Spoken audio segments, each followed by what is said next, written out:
بسم الله الرحمن الرحيم. بسم الله الرحمن الرحيم.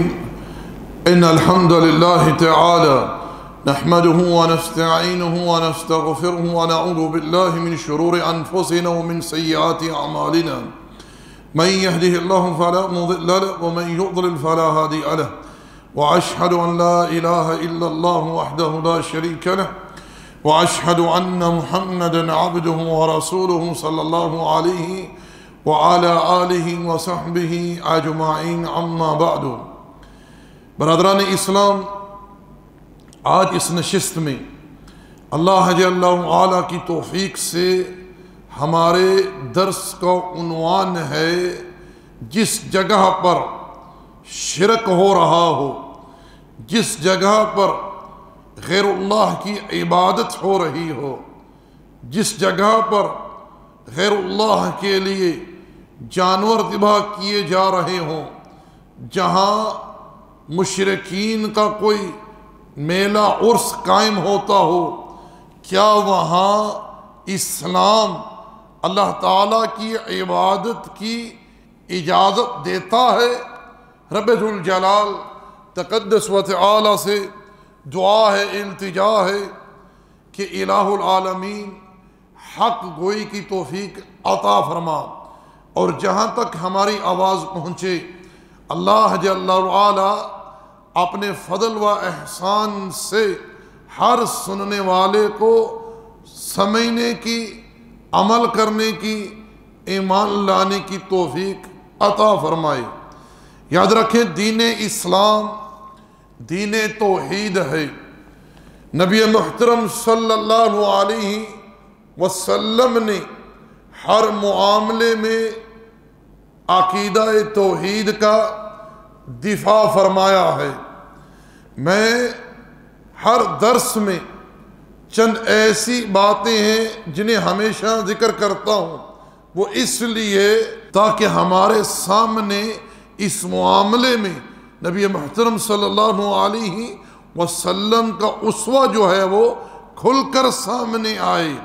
رسول اللہ صلی اللہ علیہ وسلم کو طائف کے دن جب آپ دعوت توحید کا پیغام لے کر اہل طائف کے پاس گئے، جنہوں نے آپ کو زخمی کیا، آپ لہو لہان ہو گئے، جوتے خون سے تر ہو گئے، آپ زخمی حالت میں ایک کھائی میں گرے، اللہ جل وعلا نے آسمانوں سے جبریل کو بھیج دیا اور ارشاد فرمایا کہ میرے پیغمبر سے کہیں کہ رب ذوالجلال تقدس و تعالی نے آپ کی اور اہل طائف کی، آپ کی قوم کی گفتگو کو سنا ہے، اور یہ پہاڑوں پر معمور فرشتے کو بھیجا ہے، اگر آپ حکم دیں تو ان اہل طائف کو ان پہاڑوں کے درمیان کچل دیا جائے۔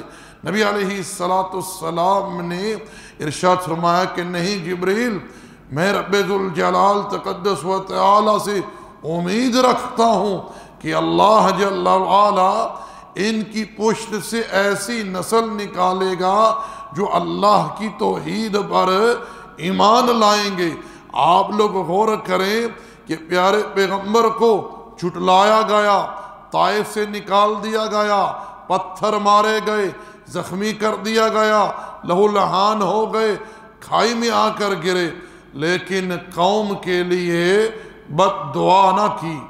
اس کے برعکس دیکھیے آپ، نبی علیہ السلام رحمت للعالمین حجرہ عائشہ میں بستر مرگ پر ہیں۔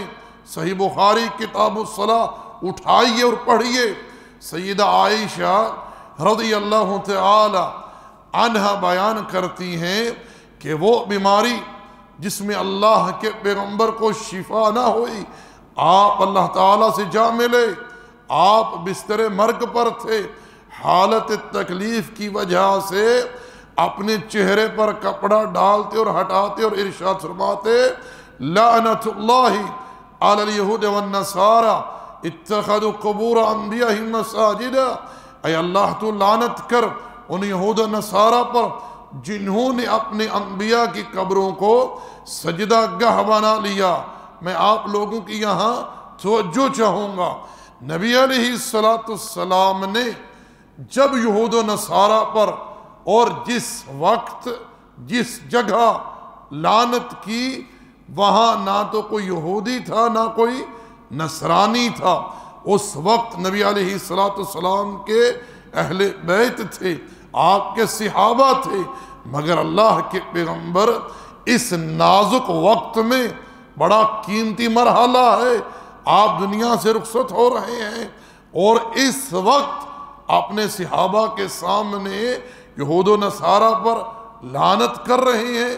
یہ کیا معاجرہ ہے؟ اس بات کا جواب سیدہ عائشہ صدیقہ بنت صدیق رضی اللہ تعالی عنہما دیتے ہوئے ارشاد فرماتی ہیں، یحذر ما صنعوا، دراصل اللہ کے پیغمبر اس بات کو بیان کر کے اپنی امت کو قبر پرستی کے شرک سے خبردار کرنا چاہتے تھے۔ میں قربان جاؤں اپنی ماں کی فقہات پر کہ نبی علیہ السلام کی بات سن کر اس بات کو بیان کر دیا کہ کہیں کوئی پڑھنے والا سننے والا یہ نہ کہہ ڈالے کہ امام الانبیاء رحمت للعالمین بستر مرگ پر ہیں، زندگی اور موت کی کشمکش ہے، ارد گرد صحابہ ہیں، گھر والے ہیں، لیکن یہود و نصارہ پر لعنت کر رہے ہیں، کیونکہ وہاں تو کوئی نہ نصرانی تھا نہ یہودی تھا، آپ کے اہل بیت تھے، صحابہ تھے، پھر آپ کیوں لعنت کر رہے تھے؟ سیدہ عائشہ نے بڑا قیمتی جواب ارشاد فرمایا۔ آپ نے فرمایا یحذر ما صنعوا، دراصل پیارے پیغمبر اس بات کو بیان کر کے امت کو اس قبر پرستی کے شرک سے خبردار کرنا چاہتے تھے کہ کہیں میری یہ امت قبر پرستی کے شرک میں مبتلا نہ ہو جائے۔ اسی حدیث کی آخر میں سیدہ عائشہ رضی اللہ تعالی عنہا فرماتی ہیں کہ اگر اس بات کا خدشہ نہ ہوتا کہ اللہ کے پیغمبر کی قبر کو سجدہ گاہ بنا لیا جائے گا تو آپ کی قبر کو کھول دیا جاتا، یا کھلے میدان میں آپ کی قبر صحابہ کے ساتھ قبرستان میں ہوتی۔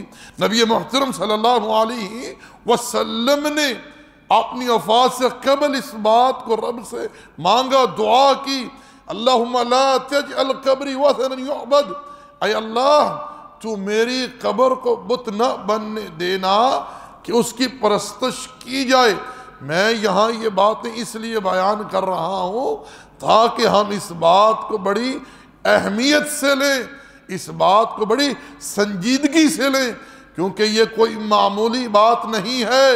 آج امت اسلامیہ کی ایک کثیر تعداد جہالت کی وجہ سے، لا علمی کی وجہ سے، عقیدہ توحید سے دوری کی وجہ سے، اندھی تقلید کی وجہ سے شرک اکبر کی مرتکب ہے، مگر افسوس یہ ہے کہ لوگ شرک کو شرک نہیں سمجھتے۔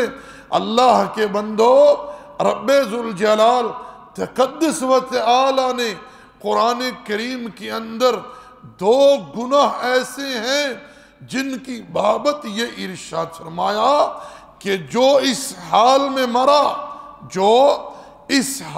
مرا یعنی ان دو گناہوں کے ساتھ اس کی موت ہوئی، ان دو گناہوں پر جو مرا، ایسے انسان کے لیے کوئی بخشش کی گنجائش نہیں، ایسے انسان کا ٹھکانہ جہنم کی آگ ہے۔ رب ذوالجلال کا ارشاد سن لیجئے، ان اللہ لا یغفر ان یشرک بہ ویغفر ما دون ذلک لمن یشاء، اللہ شرک کرنے والے ہی کو معاف نہیں کرے گا۔ شرک کے علاوہ جو گناہ ہے وہ رب ذوالجلال تقدس و تعالی کی مشیت پر ہے۔ کیا پتہ چلا؟ شرک وہ گناہ ہے جس کی معافی رب کے پاس ہے ہی نہیں، یعنی جو بندہ بغیر توبہ کے بغیر عقیدہ توحید کے، شہادتین کے اقرار کے بغیر مر گیا، یعنی مرنے سے پہلے اس نے شرک سے توبہ نہ کی، ایمان نہ لایا، ایسے انسان کے لیے رب کے پاس بخشش ہے ہی نہیں۔ ایک گناہ تو شرک ہو گیا، دوسرا گناہ کیا ہے؟ کفر، یعنی کفر اکبر۔ رب ذوالجلال تقدس و تعالی کا ارشاد ہے، ان الذین کفروا من اہل الکتاب والمشرکین فی نار جہنم خالدین فیہا اولئک ہم شر البریہ۔ بے شک جن لوگوں نے کفر کیا، جو کافر ہوئے اہل کتاب میں سے اور یہ مشرکین، یہ سب جہنم کی آگ میں جائیں گے، ہمیشہ اس میں رہیں گے۔ اور ارشاد فرمایا کہ یہ اس کائنات کی کافر اور مشرک بدترین گندی مخلوق ہیں۔ جب رب نے یہ اعلان فرما دیا ہے کہ کفر اور شرک کی معافی رب کے پاس ہے ہی نہیں، تو پھر کیوں ہم لوگ شرک سے محتاط نہ رہیں؟ اللہ کے بندو، جب اللہ جل وعلا ہمیں بال بال خبردار کر رہا ہے کفر اور شرک کے متعلق کہ یہ وہ گناہ ہیں جن کی معافی رب کے پاس ہے ہی نہیں، انبیاء علیہم السلام خائف وہ اللہ کی پناہ طلب کرتے کفر اور شرک سے کہ رب ذوالجلال ہمیں محفوظ رکھ۔ سورہ ابراہیم نے اللہ جل وعلا نے خلیل اللہ کی دعا ذکر کی ہے، وہ رب سے مانگتے ہیں، دعا کرتے ہیں، وَجُنُوبْنِي وَبَنِيَّ أَن نَعْبُدَ الْأَصْنَامَ، اللہ میری اور میری اولاد کو بتوں کی پرستش سے محفوظ رکھ لے۔ غور کیجئے میرے بھائیوں کہ شرک کا معاملہ کتنا خطرناک اور سنگین ہے کہ انبیاء خائف ہیں، انبیاء رب کی پناہ طلب کر رہے ہیں۔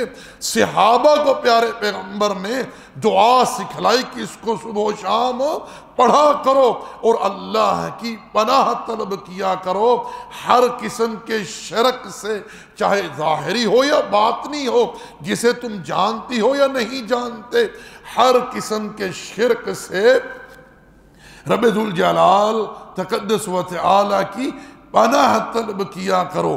تو ہمارا عنوان کیا ہے اس نشست میں؟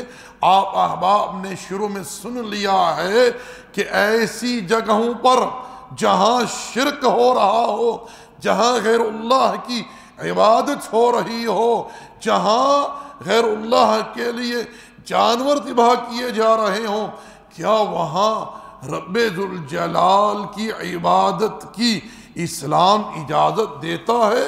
سب سے پہلے ہم اپنے موقف کی تائید میں، ہم اپنے اس عنوان کے تحت سورہ توبہ کی ایک آیت کریمہ آپ احباب کے سامنے تلاوت کرنے کی سعادت حاصل کر رہے ہیں۔ یہ آیت نمبر 108 ہے، جس میں رب ذوالجلال تقدس و تعالی ارشاد فرماتا ہے اپنے پیغمبر کو خطاب کرتے ہوئے، لا تقم فیہ ابدا، آپ نے ہرگز اس مسجد میں نماز کے لیے نہیں کھڑا ہونا۔ یہاں کس مسجد سے روکا جا رہا ہے؟ مسجد ضرار سے، جس مسجد کی بنیاد کفر و نفاق پر رکھی گئی، جس مسجد کی بنیاد مسلمانوں کے درمیان تفریق ڈالنے کے لیے رکھی گئی۔ رب ذوالجلال تقدس و تعالی اپنے پیغمبر کو حکم دے رہا ہے، لا تقم فیہ ابدا، آپ نے اس مسجد میں ابھی نہیں بلکہ کبھی بھی نہیں کھڑا ہونا نماز کے لیے۔ آگے رب نے ارشاد فرمایا، لَمَسْجِدٌ أُسِّسَ عَلَى التَّقْوَى مِنْ أَوَّلِ يَوْمٍ أَحَقُّ أَن تَقُومَ فِيهِ، اس مسجد کی نسبت وہ مسجد زیادہ اہم اور اولیٰ ہے جس کی بنیاد شروع ہی دن سے تقوی پر رکھی گئی ہے۔ یہاں اشارہ کس طرف ہے؟ مسجد قباء کی طرف۔ ارشاد فرمایا، فیہ رجال یحبون ان یتطہروا واللہ یحب المطہرین، کیونکہ اس مسجد میں ایسے مومن ہیں، ایسے نمازی ہیں جو پاکیزگی کو، طہارت کو پسند کرتے ہیں، ہر قسم کی طہارت، نفوس کی طہارت، اسی طرح اعمال کی طہارت، اجساد کی طہارت، لباس کی طہارت، مکان کی طہارت، یہ لوگ طہارت کو پسند کرتے ہیں۔ اللہ جل وعلا یہاں اس آیت کریمہ میں اہل قباء کی تعریف کر رہا ہے کہ وہ لوگ اگر مٹی کے ڈھیلوں سے استنجا کرتے تو ساتھ پانی بھی استعمال کرتے تاکہ مزید اور زیادہ طہارت جو ہے وہ حاصل ہو۔ اللہ جل وعلا نے آخر میں ارشاد فرمایا کہ رب ذوالجلال ایسے پاکیزہ لوگوں سے محبت رکھتا ہے۔ تو یہ جو آیت کریمہ میں نے آپ احباب کے سامنے تلاوت کی ہے، اس کو تلاوت کرنے کا مقصد کیا ہے؟ دراصل مسجد قباء کے مقابلے میں منافقین نے ایک مسجد تعمیر کی جسے قرآن نے مسجد ضرار کہا ہے، جس کی تعمیر کا مقصد کیا تھا؟ کفر، نفاق، اہل اسلام کے درمیان تفریق ڈالنا۔ جب یہ مسجد تعمیر ہو گئی تو منافقین نبی علیہ السلام کی خدمت میں آئے، اے اللہ کے رسول آپ تشریف لائیں اور مسجد میں نماز کے لیے کھڑے ہوں تاکہ جو دیگر لوگ ہیں ان کو یہ بات آسانی سے سمجھ میں آ جائے، تاکہ انہیں ہم یہ بات بتلا سکیں کہ اس مسجد کی تعمیر میں نبی علیہ السلام کی موافقت حاصل ہے، اور انہوں نے اس مسجد کی تعمیر کا یہ عذر پیش کیا کہ جو لوگ مسجد قباء تک نہیں آ سکتے وہ وہاں اسی مسجد میں نماز ادا کر لیا کریں۔ مگر نبی علیہ السلام اس وقت غزوہ تابوک کے لیے تیاری فرما رہے تھے۔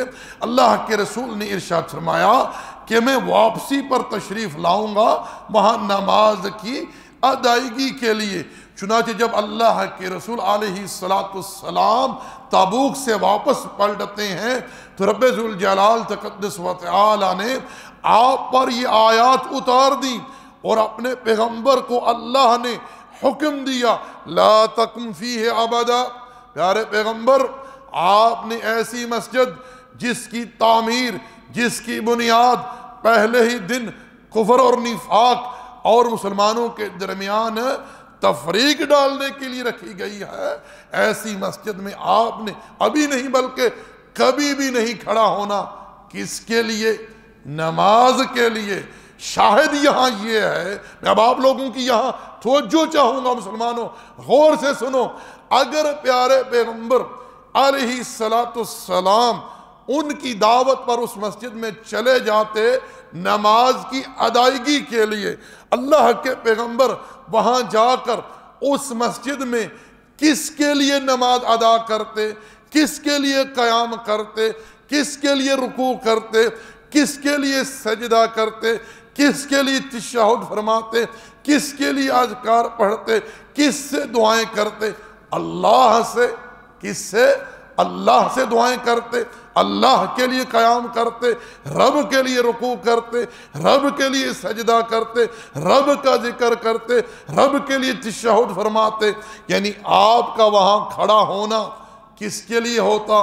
رب ذوالجلال کے لیے، تقدس و تعالی کے لیے، کیونکہ اللہ نے قرآن میں آپ کو اس بات کے حکم دیا ہے قل ان صلاتی ونسکی ومحیای ومماتی للہ رب العالمین۔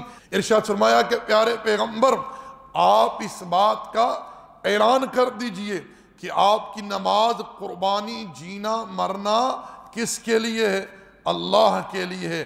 گویا میری زندگی کی جملہ عبادات، چاہے ان کا تعلق اقوال سے ہو، اعمال سے ہو، اموال سے ہو، زبان سے ہو، قلوب سے ہو، تمام تر عبادت کس کے لیے؟ اللہ کے لیے۔ آئیے دوستو، اب ہم آپ کے سامنے اپنے عنوان کی تائید میں ایک حدیث بیان کرنے کی سعادت حاصل کر رہے ہیں، اور آپ لوگ اس بات کو بخوبی جانتے ہیں کہ آج اس نشست میں ہمارا عنوان ہے کہ جس جگہ پر یعنی جہاں غیر اللہ کی عبادت ہو رہی ہو، جہاں اللہ کے ساتھ شرک ہو رہا ہو، جہاں غیر اللہ کے لیے جانور ذبح کیے جا رہے ہوں، وہاں اسلام اللہ کی عبادت کی بھی اجازت نہیں دیتا۔ یہ حدیث سنن ابی داؤد کے اندر ہے۔ اس کے راوی ہیں ثابت بن ضحاک رضی اللہ تعالی عنہ، بیان کرتے ہیں کہ ایک شخص نے بوانا مقام پر اونٹ ذبح کرنے کی نظر مانی تھی۔ وہ نبی علیہ السلام کی خدمت میں آیا فتویٰ لینے کے لیے، اجازت لینے کے لیے کہ اللہ کے رسول علیہ السلام کیا میں وہاں جانور ذبح کر سکتا ہوں، اونٹ ذبح کرنے کی نظر پوری کر سکتا ہوں؟ اللہ کے رسول علیہ السلام نے اسے اجازت دینے سے پہلے اس سے اور جو لوگ وہاں موجود تھے ان سے چند سوالات کیے۔ پہلا سوال نبی علیہ السلام کا، یہ بات قابل غور ہے، توجہ فرمائیں۔ رسول اللہ صلی اللہ علیہ وسلم نے ارشاد فرمایا هل كان فيه وثن من اوثان الجاہلیہ یعبد قالوا لا۔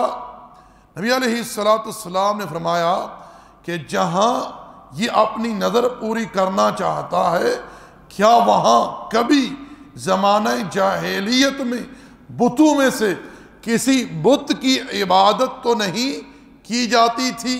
لوگوں نے عرض کیا نہیں اللہ کے رسول۔ قال فهل كان فيها عید من اعیادہم۔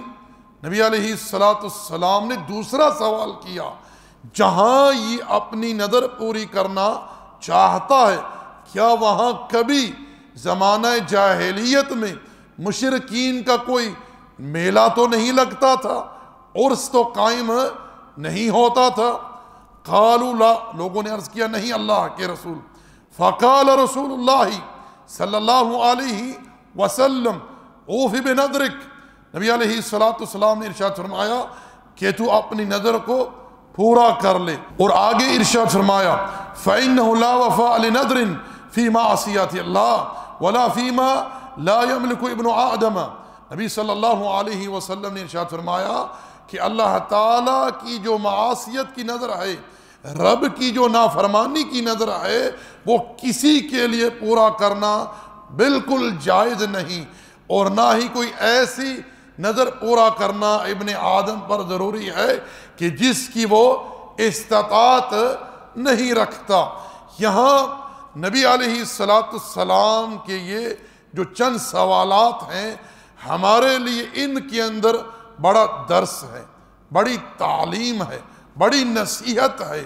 پہلی تو بات یہ ہے کہ رسول اللہ صلی اللہ علیہ وسلم نے اس شخص کی بات کو سن کر آپ نے اسے اجازت دینے سے پہلے پہلا سوال اس سے یہ کیا، اور وہاں جو لوگ موجود تھے ان سب سے گواہی کے طور پر کہ جہاں یہ نظر پوری کرنا چاہتا ہے، کیونکہ اس شخص نے بوانا جو جگہ ہے اس کا تعین کیا تھا اونٹ ذبح کرنے کے لیے، یہ جو جگہ کا تعین تھا یہ سوالات اٹھا رہا تھا۔ اگر وہ اللہ تعالیٰ کے لیے اونٹ ذبح کرنے کی نظر مانتا بغیر کسی جگہ کے تعین کے، بغیر کسی وقت کے، تو بات اتنی پیچیدہ نہ تھی، لیکن اس شخص نے کیا کہا کہ میں نے بوانا مقام پر اونٹ ذبح کرنے کی نظر مانی تھی۔ تو نبی علیہ السلام نے عقیدہ توحید کا دفاع فرماتے ہوئے اس سے پہلا سوال یہ کیا کہ اے وہ شخص جس نے بوانا جگہ پر اونٹ ذبح کرنے کی نظر مانی ہے، کیا وہاں زمانہ جاہلیت میں جو وقت گزر چکا ہے، جاہلیت کا جو دور گزر چکا ہے جب بتوں کی عبادت ہوتی تھی، کیا وہاں اس جگہ پر کوئی کبھی بت تو نہیں پوجا جاتا تھا؟ لوگوں نے کہا نہیں اللہ کے رسول۔ پھر نبی علیہ السلام نے دوسرا سوال کیا، کیا وہاں کبھی مشرکین کا کوئی عرس میلہ تو نہیں لگتا تھا؟ لوگوں نے کہا نہیں اللہ کے رسول ایسا کچھ نہیں۔ پھر نبی علیہ السلام نے اسے اجازت دی، ارشاد فرمایا کہ تو اپنی نظر کو پورا کر لے۔ پھر آگے کیا ارشاد فرمایا کہ اللہ کی نافرمانی کی نظر جو ہے یہ کسی پر پورا کرنا قطعی طور پر ضروری نہیں ہے، بلکہ اللہ کی نافرمانی کی نظر پورا کرنا یہ گناہ ہے۔ در حقیقت اللہ کے رسول علیہ السلام نے ان چند سوالات میں امت کو بہت بڑی تعلیم دی ہے، بہت بڑا درس دیا ہے کہ جہاں غیر اللہ کی عبادت ہو رہی ہو، جہاں شرک ہو رہا ہو، جہاں غیر اللہ کے لیے جانور ذبح کیے جا رہے ہوں، وہاں رب ذوالجلال تقدس و تعالی کی عبادت کے لیے بھی اسلام اجازت نہیں دیتا۔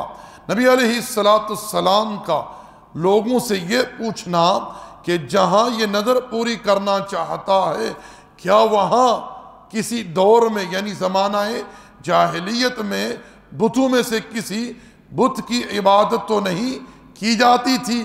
وہ اس لیے کہ اس شخص نے اونٹ ذبح کرنے کے لیے بوانا جگہ ہی کا کیوں تعین کیا؟ اللہ کے لیے اونٹ ذبح کرنے تھے کہیں بھی کر لیتا، لیکن اس شخص نے اس جگہ کا تعین کیوں کیا؟ اسی وجہ سے نبی علیہ السلام نے اس سے یہ سوالات کیے۔ آپ لوگ اس بات کو بخوبی سمجھ لیں کہ اگر اس جگہ پر جہاں وہ اونٹ، آپ لوگ میرے بھائیوں اس بات کو بخوبی سمجھ لیں کہ اگر اس جگہ پر جہاں وہ اونٹ ذبح کرنا چاہتا تھا، اگر وہاں کبھی زمانہ جاہلیت میں کسی بت کی عبادت کی جاتی تھی، اللہ کے رسول علیہ السلام وہاں اللہ کے لیے اونٹ ذبح کرنے کی بھی اجازت نہ دیتے۔ اسی طرح نبی علیہ السلام نے دوسرا سوال کیا کیا؟ کیا وہاں مشرکین کا کوئی میلہ تو نہیں لگتا تھا؟ اگر لگتا تھا، یہ نہیں کہ لگ رہا، اگر لگتا تھا تو اللہ کے رسول علیہ السلام وہاں اونٹ ذبح کرنے کی اجازت نہ دیتے۔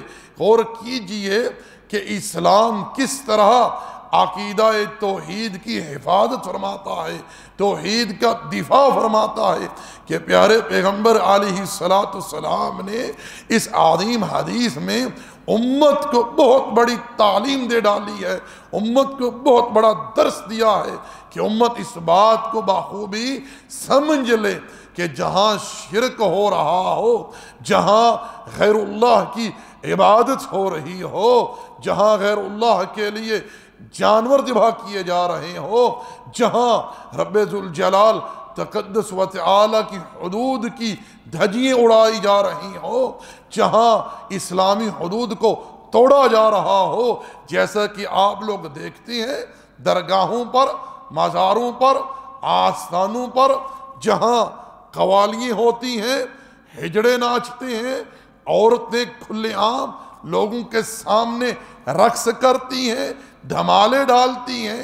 نبی علیہ السلام اس حدیث میں امت کو یہ تعلیم دے گئے ہیں کہ ایسی جگہوں پر رب کی عبادت کے لیے بھی اسلام اجازت نہیں دیتا۔ اس لیے میں مخاطب ہوں ایسے تمام لوگوں سے جو فقط یہ کہہ کر ایسی جگہوں پر، ایسی آستانوں پر، درگاہوں پر، مزاروں پر جاتے ہیں، جی ہم وہاں نفل پڑھنے جا رہے ہیں، جی ہم وہاں جانور ذبح کرنے جا رہے ہیں، جی ہم وہاں دعا مانگنے جا رہے ہیں۔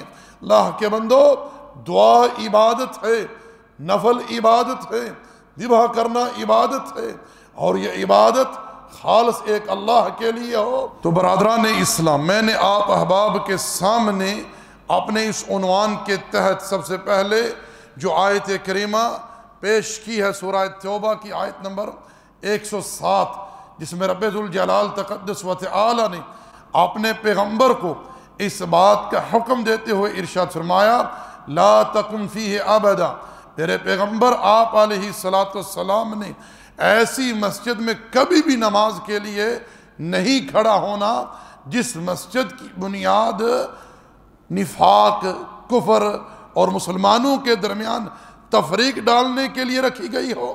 پیارے پیغمبر علیہ السلام، یہ مسجد اس لائق نہیں ہے کہ آپ اس میں اللہ کی عبادت کے لیے کھڑے ہوں۔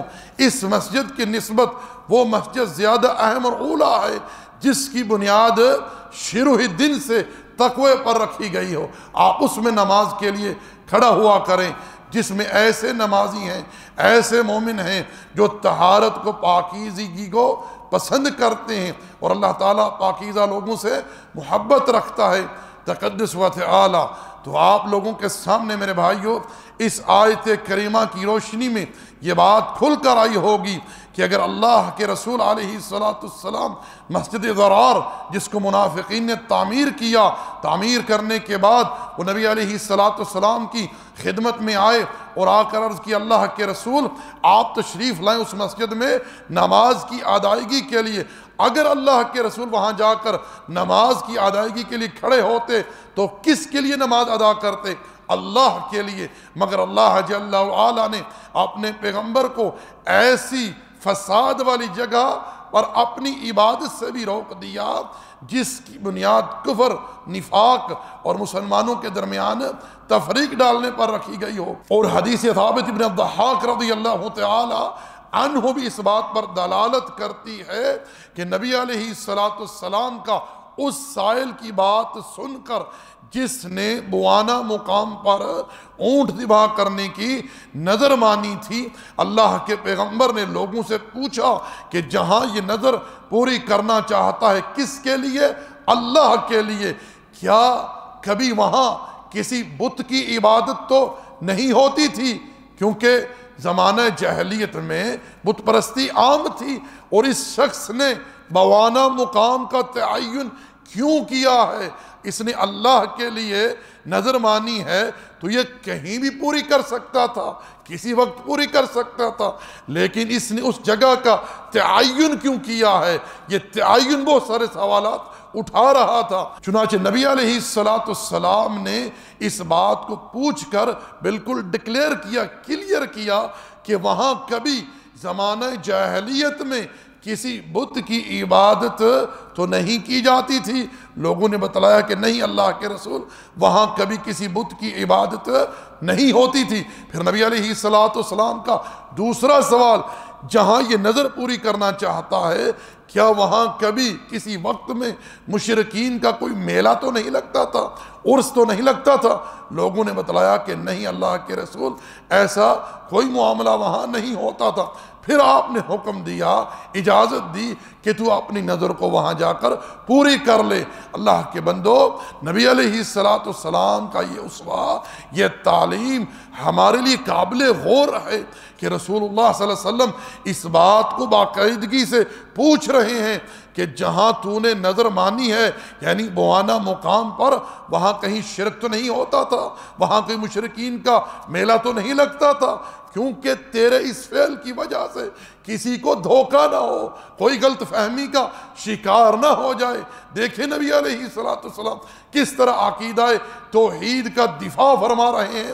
اور آج دیکھ لیجئے اکثر لوگ جنہیں ہم جانتے ہیں، مجھے واللہ تعجب ہوتا ہے، ان سے جب سنو تو کہتے ہیں جی یہ جو کچھ درگاہوں پر ہو رہا ہے، مزاروں پر ہو رہا ہے، آستانوں پر ہو رہا ہے، مثلا چادریں چڑھانا، قبروں پر نظریں چڑھانا، دیے جلانا، قبروں کا طواف کرنا، قبروں کے سامنے قیام کرنا، رکوع کرنا، سجدہ کرنا، وہاں نظریں چڑھانا، بچوں کے سروں کی چوٹیاں کاٹ کر قبروں پر چڑھانا، وہاں دھمالیں، وہاں رقص، وہاں اسی طرح جو ہے قوالیوں کا ہونا، عورتوں کا بے پردہ گھومنا، یہ ساری چیزیں ناجائز ہیں، حرام ہیں، یہ ساری چیزیں متعلق ہیں شرک اکبر سے۔ اور وہاں قبروں میں مدفون جو لوگ ہیں انہیں غائبانہ مدد کے لیے پکارنا، ان سے استغاثہ کرنا، استعانت کرنا، یہ سب کچھ شرک ہے۔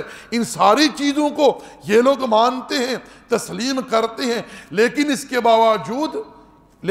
باوجود ایسی درگاہوں پر، مزاروں پر، آستانوں پر جاتے ہیں جہاں رب کعبہ کی قسم ہے کھلے عام شرک اکبر کا ارتکاب کیا جا رہا ہے، جہاں لوگ جو ہیں صاحب قبر کو پکار رہے ہیں، اس سے دعائیں مانگ رہے ہیں، استعانت کر رہے ہیں، قبر پر چادریں چڑھ رہی ہیں، وہاں قبر کو دودھ سے دھویا جا رہا ہے، گلاب کی عرق سے غسل دیا جا رہا ہے، قبر کا طواف ہو رہا ہے، ان سب کے سامنے یہ سب کچھ ہو رہا ہے، وہاں یہ دھڑلے سے جاتے ہیں، کھلے عام جاتے ہیں۔